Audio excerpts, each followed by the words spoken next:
We came late. นั้นวันนี้เราทุกคน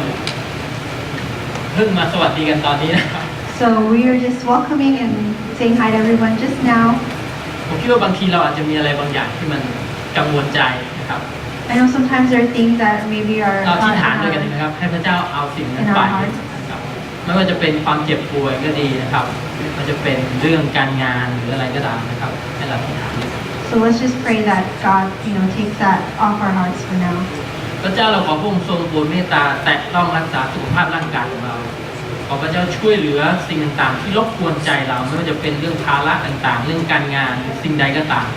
ขอพระเจ้าให้เราที่จะสามารถที่จะ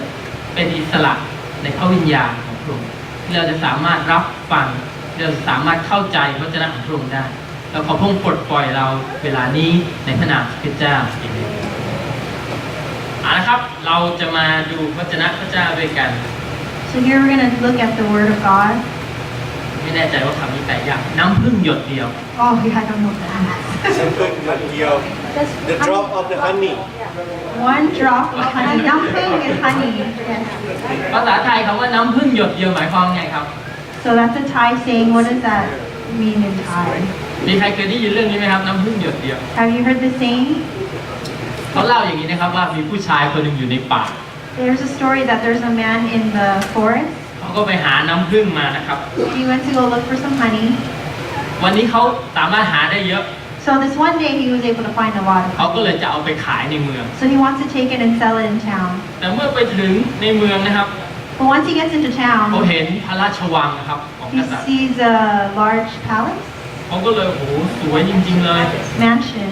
เข้า and ไปใกล้ๆ he just wanted to move closer and closer to just look at ก็มี this. ทหารมาตีประกาศข่าวประกาศ And then there's a soldier making an announcement. ชาวบ้านนี่ตกใจก็เลยรีบวิ่งหนีไป And so this man was just so shocked he just ran away. เขาก็ทำน้ำผึ้งหยดลงไป1 หยด And so he dropped one drop of honey there. หลังจากนั้นก็มีแมลงได้กลิ่นน้ำผึ้ง After that, now there were some insects that could smell that sweet honey.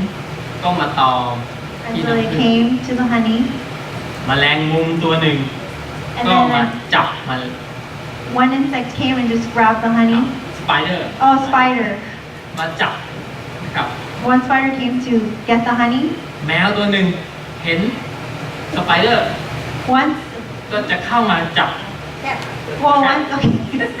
once the cat came, that the spider was coming, the cat wanted to get the spider. แล้วก็มีหมาตัวหนึ่งเห็นแมว And now the dog sees the cat ก็จะเข้ามา and สู้ wants กับ to แมว go in and get the cat. เจ้าของแมวเห็นแมวถูก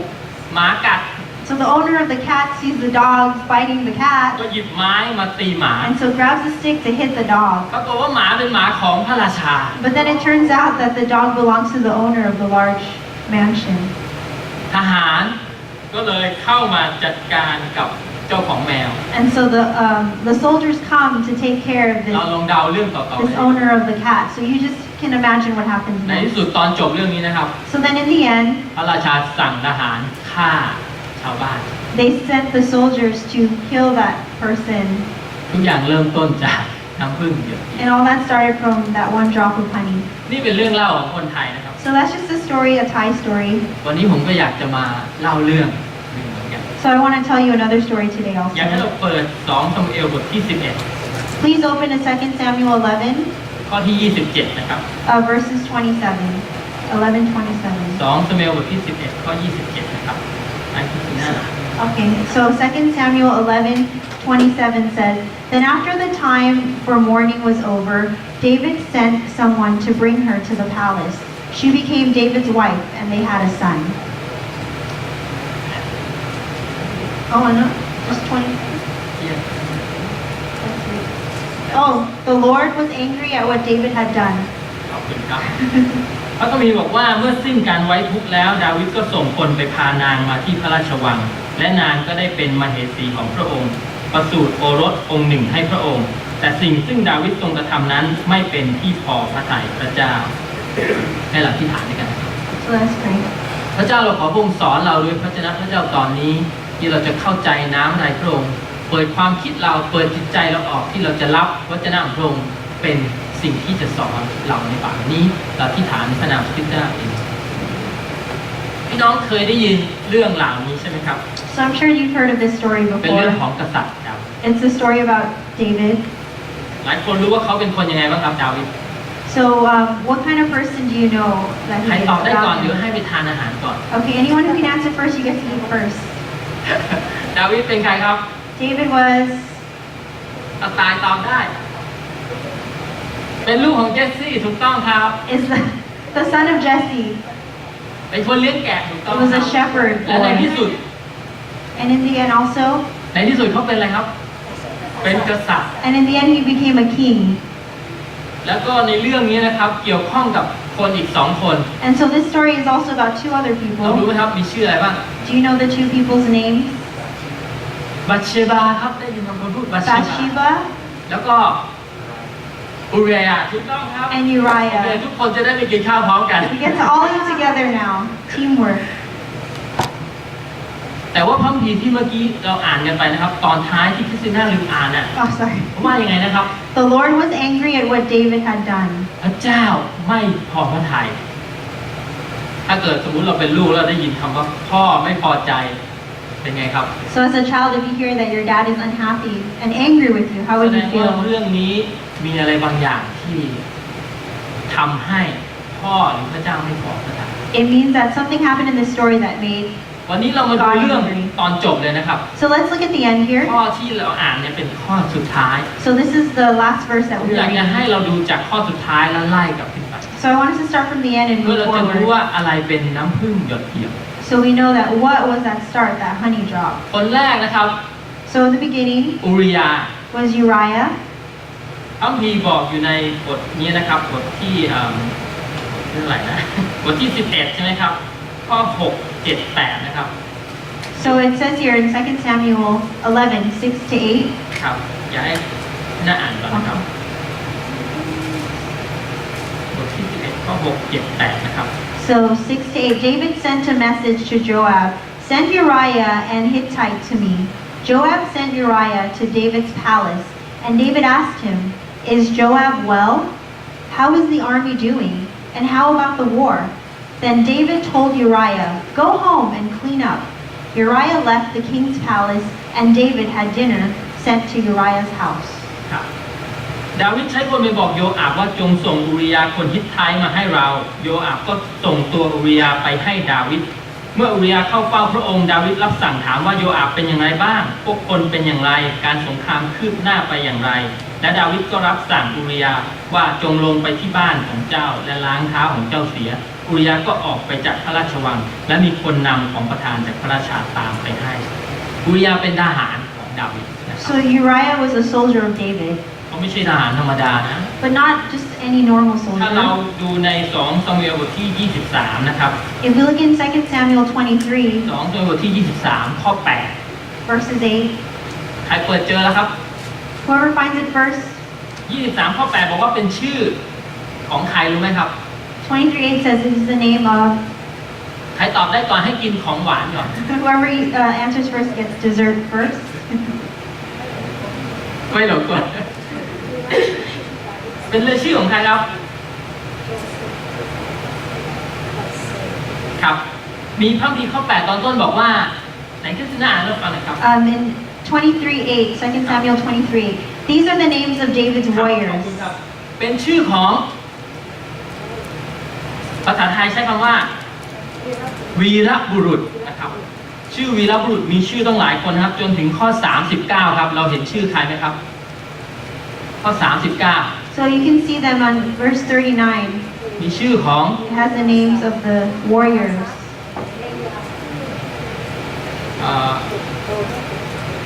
39 มีอูริยาใช่ไหมครับ Uriah, พระคัมภีร์เขียนว่าอูริยาคนฮิตไทยรวม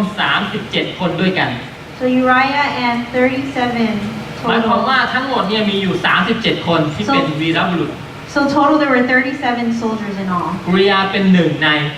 วีรบุรุษนะ And so Uriah was the first of all of them. เรากลับมาที่พระคัมภีร์ตรงนี้ครับ So if we go return back, อูริยาคนนี้เป็นวีรบุรุษ เป็นทหารกล้า so Uriah was a brave warrior. บางทีเราอาจจะไม่สนใจตรงนี้ เราสนใจคำว่าคนฮิตไทยไหมครับ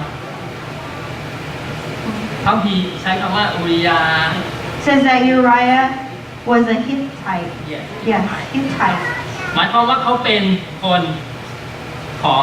เป็นคนฮิตไทครับ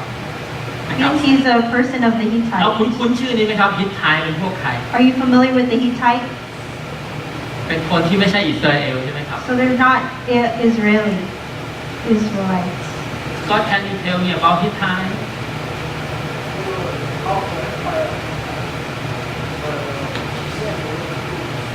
ครับเขาไม่ใช่คนยิวนะครับ So เป็น they พ were วก not Jewish ที่มี people. อำนาจในสมัยก่อนใช่ไหมครับแล้วก็พระเจ้าสั่งให้ทำลายพวกนี้ And so God sent them to do them คนยิว wrong. มีการแต่งงานกับคนฮิตไทบ้างนะครับ So some Jewish people did marry Hittites. และในที่สุดคนฮิตไทก็อยู่ท่ามกลางคนยิว And in the end, the Hittites stayed, ครับ stayed with the Jews. หนึ่งในนั้นก็มีทหารของดาวิดนะครับ So there was a soldier of David. มีมากกว่านอกจากอุริยาครับมีคนชื่ออาฮิเมเลกนะครับอยู่ใน1 ซามูเอลบทที่26 ข้อ 6 นะครับ So also Uriah, there's also Himalai. ครับมียังมีอีกหลายคนนะครับก็หมายความว่ามีคนฮิตไทอยู่ในคนอิสราเอล And there are many. So there are many Hittites แล้ว that ก็บาง lived คนก็ there. เป็นทหาร And some of them were soldiers. ดังนั้นน่าจะชัดเจนที่สุดนะครับว่าอุริยาคนนี้นะครับเป็นคนที่ทิ้งเชื้อสายของตัวเอง และพระดั้งเดิมของตัวเองมาอยู่กับคนอิสราเอล So it can be safe to say that Uriah left his people to stay with Israelites. เหมือนเราเคยได้ยินเรื่องของนางรูธไหมครับ Have you heard of the story of Ruth? เขายอมทิ้งประเทศบ้านเกิดของเขามาอยู่กับคนอิสราเอล So she left her country where she was from to come stay in with the Jewish people. และอุริยานี้ก็แต่งงานกับผู้หญิงอิสราเอล And so Uriah married a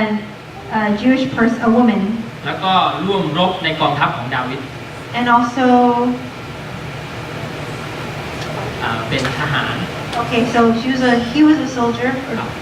นะครับดังนั้นวันนี้เขาเป็นคนหนึ่งในคนอิสราเอลแล้ว So right now they're number one of the Jewish people. คนที่สองที่เราจะมาดูรู้จักเขาให้มากขึ้นกันคือบัตเชบาครับ So the next person we're going to talk about is Bathsheba. ในข้อ 3 ของบทที่ 11 บอกว่าเขาเป็นผู้หญิงนะครับ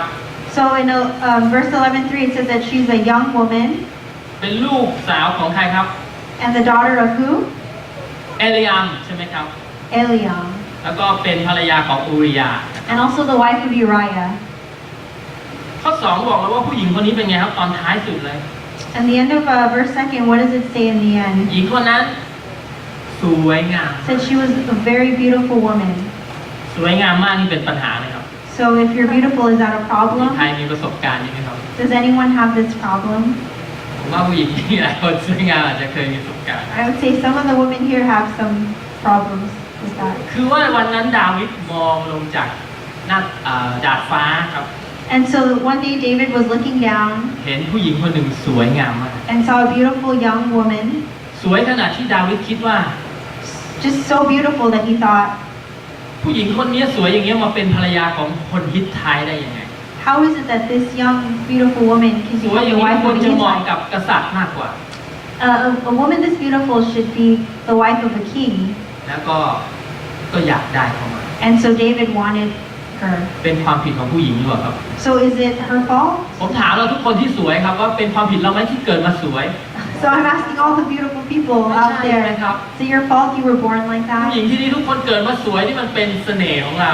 So when you're born like that, it's nothing that you did to yourself. บางคนบอกว่าเพราะว่าบัตเชบาไปอาบน้ำครับ So some people say it's because Bathsheba was taking a bath. เพราะไปอาบน้ำก็เลยทำให้เรื่องปัญหาเกิดขึ้น And because of she was bathing, it caused this ใคร problem. ที่รู้เรื่องนี้ช่วยกันตัดสินหน่อยครับ Okay, so anyone who knows the story, please help us with the verdict. บัตเชบาอาบน้ำอยู่ใช่ไหมครับ So Bathsheba is bathing. แล้วก็กษัตริย์เห็นเขาใช่ไหมครับ David sees her bathing. ปัญหาเกิดจากว่าเพราะว่าเขาสวย And the problem started because she was beautiful, เพราะเขาอาบน้ำ because she was bathing, หรือเพราะว่าเขาไม่ยอมปฏิเสธกษัตริย์ or because she did not want to refuse the king. Say no. เพราะว่าเวลาดาวิดไปรับเขามาใช่ไหมครับ Because when David went to get her, เขาอาจจะบอกว่าไม่เอาก็ได้ she might have said, no, thank you. เราเชื่อเป็นอย่างนั้นได้ไหมครับ Could it have happened that way? เรากำลังมองเรื่องนี้ด้วยสายตาคนสมัยใหม่นะ So we're looking at it in the eyes of the modern age. สมมติว่าตอนนี้มีคนกษัตริย์ประเทศไหนก็ได้มาเจอเรา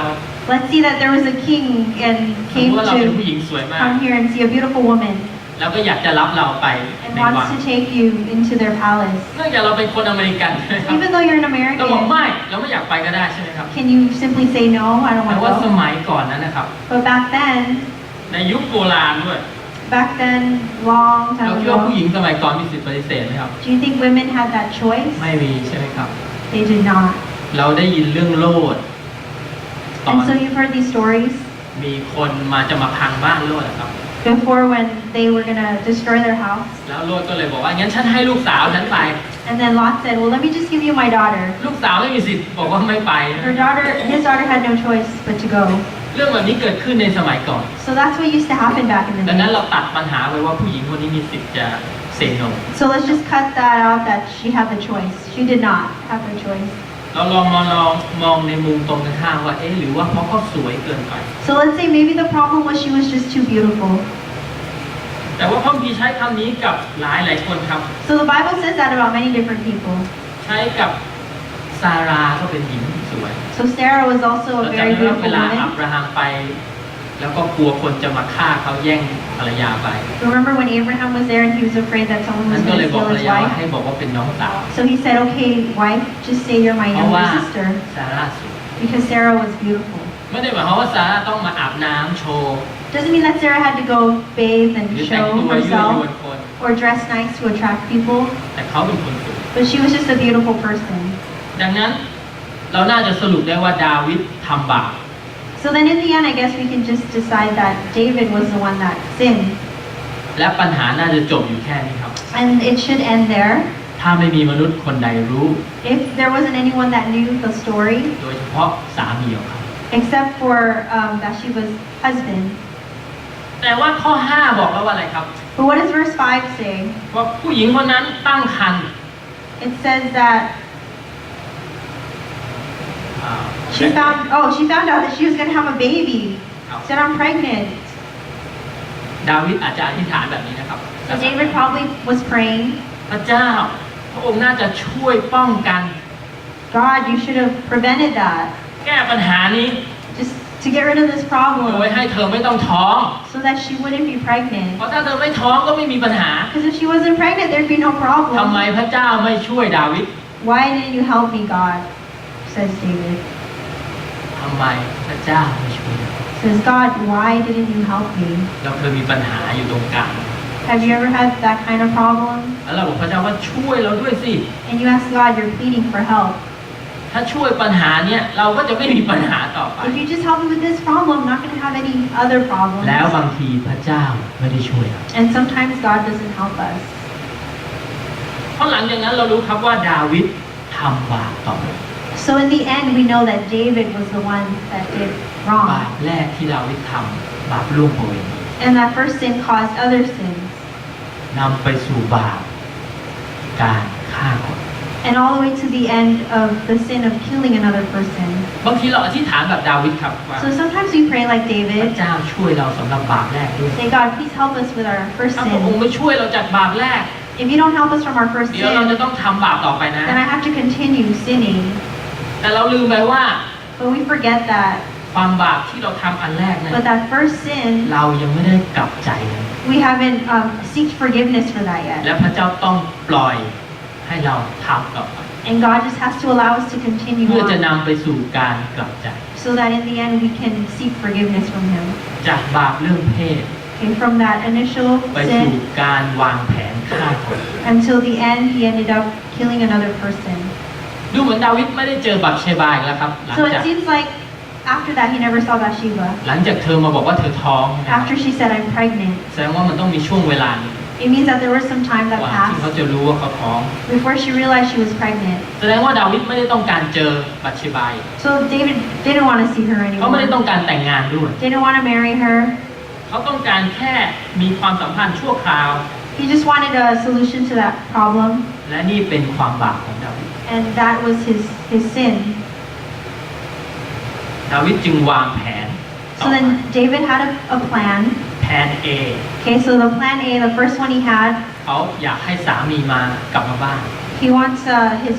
her husband to แล้วก็ come. ทำให้เป็นเหมือนเรื่องธรรมชาติ So bring Uriah there and then make it like a natural ดูเหมือน occurrence. เป็นเรื่องธรรมดาครับที่เราอยากจะให้ทุกอย่างมันจบไปโดยไม่มีใครรู้ So it's just natural for us to want it to end without anyone knowing. ก็คือดาวิดก็สั่งให้แม่ทัพโยอาบ So ส่ง David อุริยากลับมา calls Joab to tell Uriah to come into the palace. ทำเหมือนกับถามว่าเป็นยังไงบ้างสงคราม He made it seem like he's just asking, how's it going? Everything okay? How's the war? อ่ะกลับบ้านไป Okay, go back home, get some rest. เหมือนให้รางวัลกับคนที่ไปรบมา Kind of like he's rewarding him. แล้วถ้าเป็นไปตามแผนของดาวิด And if that happened as the ก็ plan ไม่ of มีปัญหา David, เกิดขึ้น then there'd be no problem. ดาวิดทำตัวปกติครับ So David did as he was going to คุ do. ยกับทหารของเขาคืออุริยา He was speaking to his soldiers, Uriah, ฟังรายงานจบ and was listening till the end. แล้วก็บอกให้ไปบ้านพักผ่อน And he said, okay, Uriah, go home and rest. จริงๆ ดาวิดไม่ได้เป็นห่วงเรื่องการรบเลย But really, David didn't care about the war. ดาวิดไม่ได้ห่วงอุริยาด้วย David didn't care about Uriah เขา either. แค่ห่วงเรื่องการปิดบังความบาป He was just thinking, how can I cover up my sin? เขาเอาของประทานจากพระราชาไปให้ด้วยนะครับ So then he even got something from the palace to give them ตามกลับไปที่บ้าน to take to his house, to Uriah's house. เราไม่รู้ว่าของประทานนั้นคืออะไร Now we don't know what that was from the king's palace. อาจจะเป็นตั๋วไปทานอาหาร2 คนกับภรรยา It could have been, tickets to go have a nice meal in ห the รือว่าเป็ palace, นห้องพักชายทะเลหรู or maybe a nice room แต่ว่าต้อง to stay การ near ให้ the เขาไปอยู่ ocean. กับภรรยา But he just wanted him to be with his wife, เพื่อปกปิดความบาปของตัวเอง to cover up his own sin. แต่อุริยาไม่กลับบ้าน But then Uriah didn't return home เพราะว่าที่พระราชวังนะครับ because in that palace มีทหารอยู่ด้วย there were also other soldiers that were ทหารเห there. ล่านั้นก็ต้องปกป้องพระราชวัง And so those soldiers had to stay and keep guard ป of ก the ป้อง palace, กษัตริย์ของเขา take care of their king. อุริยานอนที่นั่นกับทหาร So Uriah ended up staying there with the guards. ทำหน้าที่ปกป้องกษัตริย์ของเขา And so he was there just with the other guards sleeping. ในขณะที่กษัตริย์ของเขาต้องการที่จะปกปิดความบาปของตัวเอง And also wanted the guards to cover what was going to และ happen. อีกไม่นานครับกษัตริย์ของเขาเนี่ยครับจะเอาชีวิตของเขา And not long after, they would end up taking their lives อุริ also. ยาช่างน่าสงสาร So Uriah felt bad for them. ถ้าทำตามที่ดาวิดวางแผนไว้ So if he did what David เรื่ wanted อง in ก็ his น่าจะ plan, จบ then things would have ended. It would have been end of story. ดาวิดคิดว่าต้องทำแผน B แล้วครับ So now David's thinking, I need to have a plan B. ต้องมากขึ้นกว่านี้อีกหน่อย Has to be a little better than plan A. ดาวิดส่งคนไปสอดแนมดูอุริยาครับ So then David sent someone to go see what กลับ Uriah บ้าน was หรือ doing. เปล่า ไป Did he นอน go กับภรรยา home? หรือเปล่า Did he go home to his wife? ปรากฏว่ารู้ว่าไม่ได้กลับบ้าน But in the end, he knew that he didn't return home to สาย his สืบขอ wife. งดาวิดกลับมารายงาน So then they came back, the servants said, David, เจ้าอุริยาไม่ยอมกลับบ้าน Uriah will not go home. ดาวิดรู้สึกโกรธมาก So David became very angry. ฉันจะต้องให้แผนดีกว่านี้ Says, okay, I got to come up with a better plan. เรียกอุริยามาถาม So then he brought Uriah back again. ในข้อ11อุริยาตอบกษัตริย์ครับ In verse 11, Uriah answers, เขาบอกว่าขีปพันธสัญญาณ says, the sacred chest ยังอยู่ and the armies of Israel and Judah are ทหาร camping ก็ยังออกไปรบด้วยกัน out. They're in the fields. แล้วตัวฉันน่ะ And what do you want me to do? จะกลับบ้านไปกินดื่มแล้วนอนเหรอ So while they're fighting, you want me to go home and sleep? อุริยาพูดคำว่าพระเจ้ามีพระชนอยู่แน่ฉันใด ฉันจะไม่ทำอย่างนั้นเลย He says, no, I will not do that. หมายความว่าเขาเห็นแก่พระเจ้า เขาจะทำหน้าที่ของเขาให้สำเร็จ So then he knows as a soldier he wants to fulfill his task, not just go home and rest. อุริยาขอปฏิเสธ การที่จะกลับบ้านไปมีความสุข So Uriah asked, ดาวิดถึงกับช็อกกับคำปฏิเสธของเขานะครับ David was shocked about what Uriah was asking. คงไม่คิดว่ามีทหารกล้าขัดคำสั่งของพระราชา พระราชาสั่งให้ไปพักผ่อน David didn't think that a soldier would say no to a king because David wants him to go home and rest. แต่ทหารกลับต้องการทำหน้าที่ของตัวเองให้สำเร็จก่อน But the soldier says, no, I want to finish my job as a soldier. เราคิดว่ากษัตริย์กับทหารคนนี้ใครชอบทำกว่ากัน So who do you think would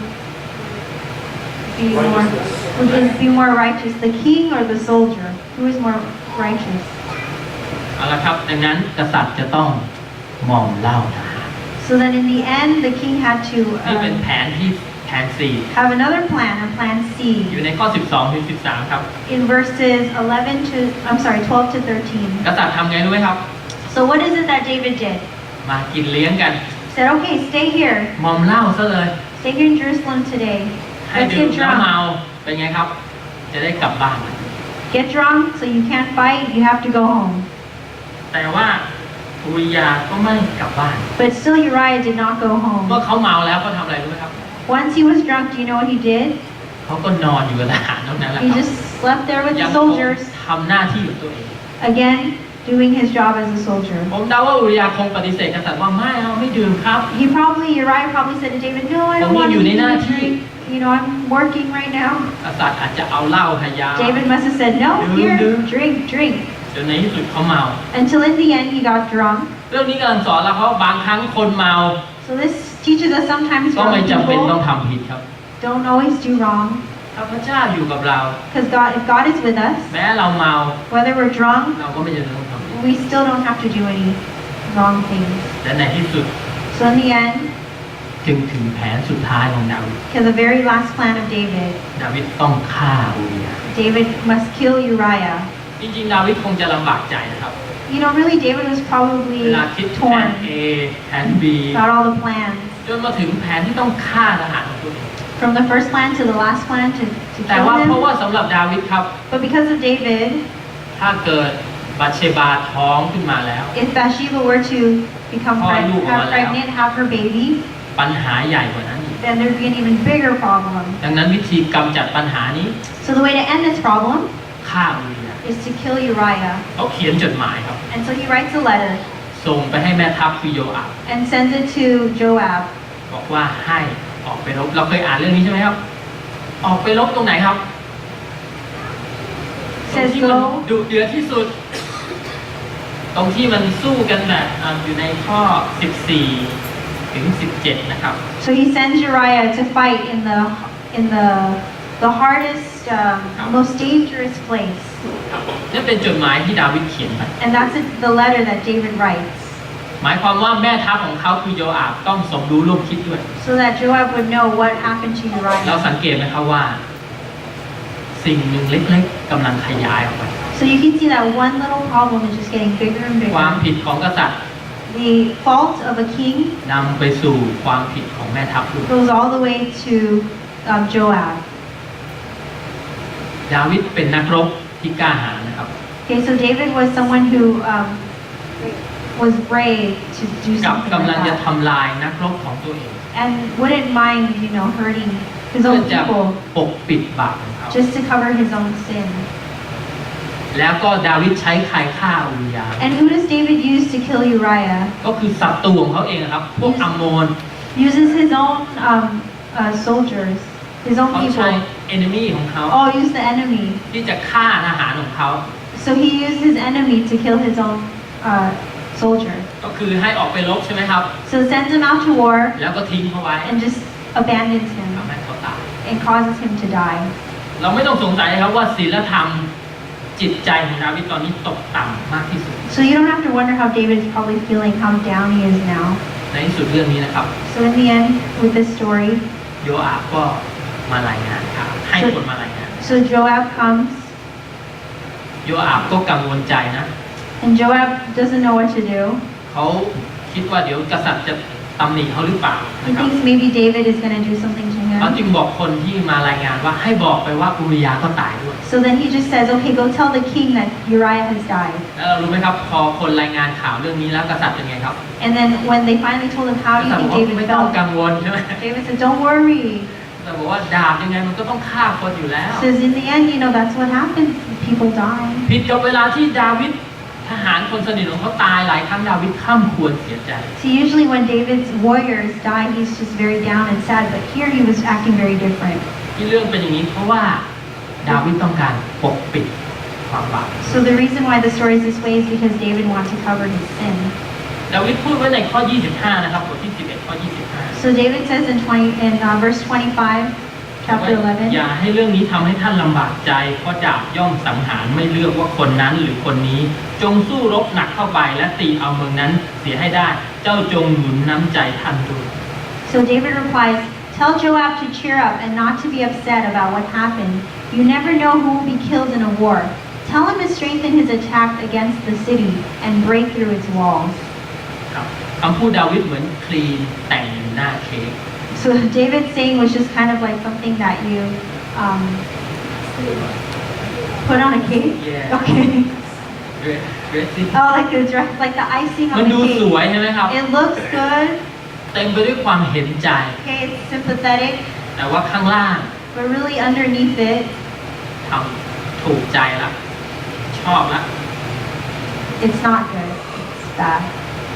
เมื่ออูริยาตายลงครับ So once Uriah died, ภรรยาของเขาคือบัตชิบาเสียใจ his wife Bathsheba was very upset. และดาวิดทำไงรู้ไหมครับ And what is it that David did? ผมอยู่ว่าดาวิดก็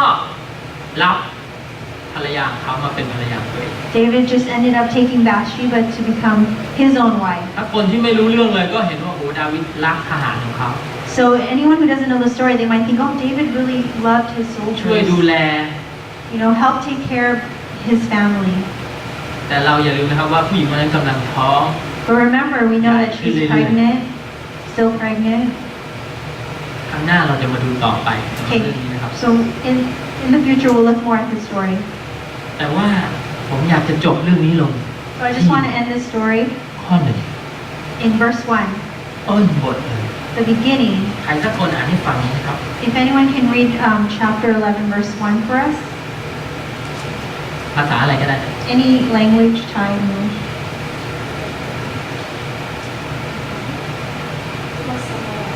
ข้อบทที่ 11 ข้อ 1 ครับ เมื่อถึงฤดูใบไม้ผลิเป็นเวลาที่บรรดาต่างๆออกไปรบดาวิดทรงโยอาบพร้อมกับพวกข้าราชการทหารและอิสราเอลทุกคนไปทำลายคนอับโมนและล้อมเรือนรับปากไว้แต่ดาวิดประทับเรือนอิสราเอล ครับขอบคุณครับ ถึงฤดู บางฉบับบอกว่าเป็นฤดูแล้งนะครับ ภาษาอังกฤษใช้คำว่าอะไรนะครับ Spring. It is now spring. นะครับ เป็นช่วงเวลาที่กษัตริย์ต้องออกไปรบนะครับ So 11:1 says, "It was now spring, the time when kings go to war. David sent out the whole Israelite army under the command of Joab and his officers. They destroyed the Ammonite army and surrounded the capital city of Rabbah, but David stayed in Jerusalem." เป็นช่วงเวลาที่ปกติเหมาะสมจะรบที่สุดแล้ว So this is the normal time of war. และดาวิดทำอะไรครับ And what did David end up doing? ใช้แม่ทัพของเขา And he ended up using his officers. แต่ตัวเขา But he himself อยู่ที่ stayed บ้าน home. ทุกคนออกไปรบนะครับ ผู้ชาย So all the men went out to war. แม้กระทั่งสามีของบัตชิบา Also Bathsheba's husband. เวลานั้นบัตชิบาอาบน้ำเนี่ยนะครับ So that time that Bathsheba was สบายใจได้เลยว่าไม่มีผู้ชายอยู่ในเมือง taking a bath, thought, nobody's here, everyone's in war. No man can ผู้ see ชายทุ me. กคนออกไปรบหมด Because all the men went to fight in the war. แล้วบ้านของกษัตริย์ก็สูงกว่าชาวบ้าน And the palace is สามารถม high. องเห็นได้ Nobody can see her. คนจนๆอาจจะไม่มีหลังคาปิดห้องอาบน้ำ Poor people might not have a roof to cover their showers, baths. ทุกคนออกไปรบยกเว้นผู้ชายคนเดียว Okay, so every man went out except for one. ดาวิด Only David. เราคิดว่าอะไรจะเกิดขึ้นครับถ้าผู้นำไม่ทำหน้าที่ของตัวเอง So what do you think happens if the leader does not do his part? เมื่อกษัตริย์ต้องนำทัพออกไปรบ So normally the king is supposed to lead the war. เราจำได้ไหมครับอิสราเอลต้องการมีกษัตริย์เพื่ออะไร And remember, why does Israel need a king? เขาอยากให้กษัตริย์นำเขาออกไปรบ They want the king เขา to บอก lead them อยาก in มี war, กษัตริย์เหมือนชาติอื่นๆนะ like other countries. เขาบอกพระเจ้านำเขาออกไปรบน่ะมันไม่เหมือนชาติอื่น They said that God, it's not like any other. แล้ววันนี้ดาวิดไม่ทำหน้าที่ของตัวเอง And today David didn't do his job. หลังจากนั้นนะครับเป็นปัญหาต่อไปอีกมาก So after that, more and more problems. ข้อ 2 บอกว่าดาวิดก็ตื่นขึ้นตอนเวลาไหนนะครับ So verse 2 says he wakes up when? ข้อ 2 เราเห็นไหมครับดาวิดตื่นเช้า Did he wake up early? ไม่ใช่ครับพระคัมภีร์บอกว่าเขาตื่นตอน No, it says he wakes up สาย in the late afternoon. เขาอยู่ในวังสบา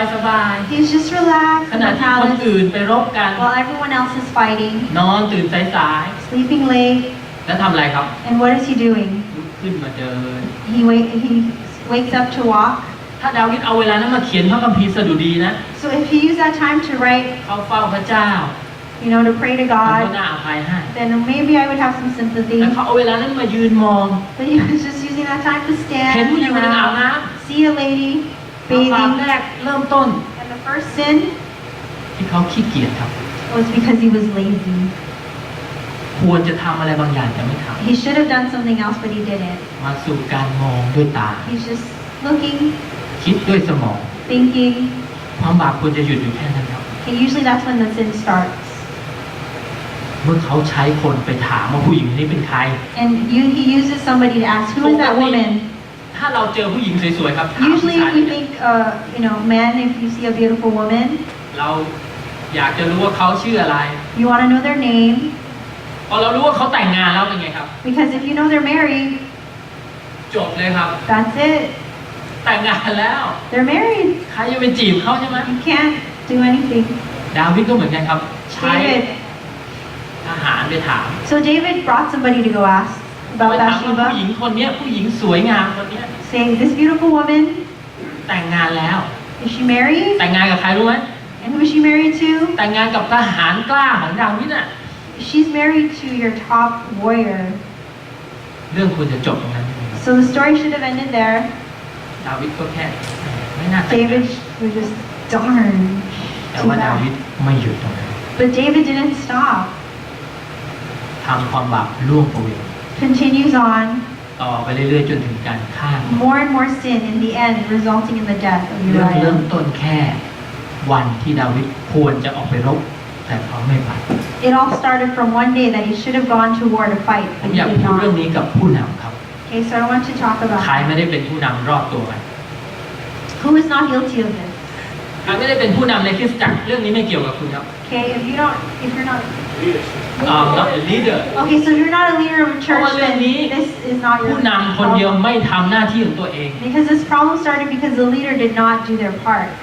ถ้าเราเป็นผู้นำครับ So if you're a leader, พระเจ้าใช้เราทำหน้าที่ then God is using you to do your และ part. เราไม่ทำหน้าที่ And if you don't do it, มันจะเป็นน้ำพึ่งหยดเดียว it's going to be that one first drop of นำไป honey สู่สิ่งอื่นต่อ that causes more and more พอถึง problems. วันอาทิตย์เราเป็นผู้นำครับ Then on Sunday, when you're the leader, เราไม่ลุกขึ้นมาที่จะมาคริสตจักร you don't come to lead your เรา church. ไม่มาสอนพระคัมภีร์ You don't come teach เรา the ไม่ทำหน้า Bible. ที่ของเรา You don't do your role. มันจะนำเราไปสู่ความผิด Then it'll continue in wrongdoing.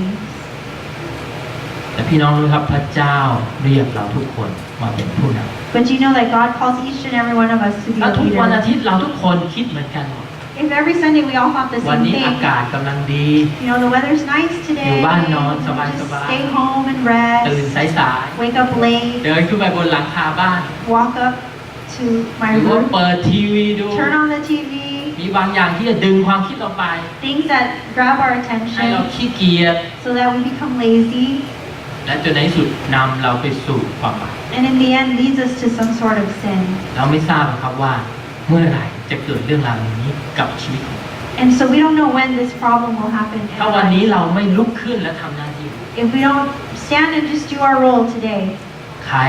ที่ไม่ได้เป็นผู้น So anyone who is not a leader, ำไม่ได้มีหน้าที่ที่พระเจ้าแต่งตั้งมาให้ you don't have this responsibility, then you're excused for today. ผมเชื่อว่าพระเจ้าเรียกเราทุกคน But I believe that God, chooses each ให้ and every one ทำ of หน้า us ที่ to do our part. อย่าคิดว่าเราอยากสบายๆขี้ So, เกียจ so don't think that you want to be comfortable and May you're bye, one. lazy. So this afternoon, จะไม่มีอะไรเกิดขึ้นเลย there should be nothing. เพราะสำหรับดาวิดวันนั้นเขาก็คิดอย่างนี้ครับ Because David was thinking that same thing. ฉันแค่ขี้เกียจออกไปรบ I don't want to go to war. I'm lazy มันไม่ today. ไปฆ่าใครตายหรอก Nothing's probably going to happen, thought David. ถ้ามีอะไรบางอย่างที่เป็นความบาปเกิดขึ้นในชีวิตของเรา So if there's anything that happens, any sins that arise in your life, ไม่ว่าจะเป็นความบาปที่ตาที่สมอง whether it's anything, a sin that you cause with your eye, your mind, หรือความบาปที่เราได้ทำลงไปแล้ว or a sin that you've already committed, พระเจ้ากำลังสอนเราผ่านเรื่องนี้ครับว่าให้เราหยุดทันที God is teaching us just stop. อย่าปล่อยให้มันลามไปสู่ความบาปที่ใหญ่ Don't let it continue to become a bigger sin. ไม่มีใครคิดหรอกครับว่าน้ำพึ่งหยดเดียว Nobody จะ thinks นำไป that สู่การฆ่า one little drop of honey causes the death of somebody. กษัตริย์ไม่ได้คิดหรอกครับว่าวันที่ขี้เกียจวันเดียว So David probably thought, one day that I was จะนำไป lazy สู่การฆ่าทหารของตัวเอง would end up that he would kill his own soldier ข because อ of พระเจ้า that. ช่วย So may God help us ให้เรามองเห็น that we can ความ see ผิดบางอย่าง our sins ที่เราจะหยุดมันตั้งแต่วันนี้ and that we can stop it from the ให้ beginning. เราหลับตาและอธิษฐานด้วย Let us pray. พระเจ้าขอทำงานในใจของเราคุณเจ้าค่ะเราคงไม่มีความบาปเรื่องการร่วมบุญเราคงไม่มีความบาปเรื่องการฆ่าคนตายแต่คุณเจ้าค่ะบางครั้งเรามีความบาปเรื่องความขี้เกียจของเรามีความบาปเรื่องของการที่เราคิดว่าไม่เป็นไรหรอกคนอื่นเขาก็ทำอย่างนี้เหมือนกันเรามีความคิดบางอย่างที่เราอยากจะทำตามใจของตัวเราขอพระเจ้าหยุดเราจากสิ่งเหล่านั้นที่จะนำไปสู่ความผิดบาปที่ใหญ่กว่านั้นขอพระเจ้าให้เรื่องของดาวิดสอนเราในบ่ายวันนี้เราอธิษฐานในพระนามพระเจ้า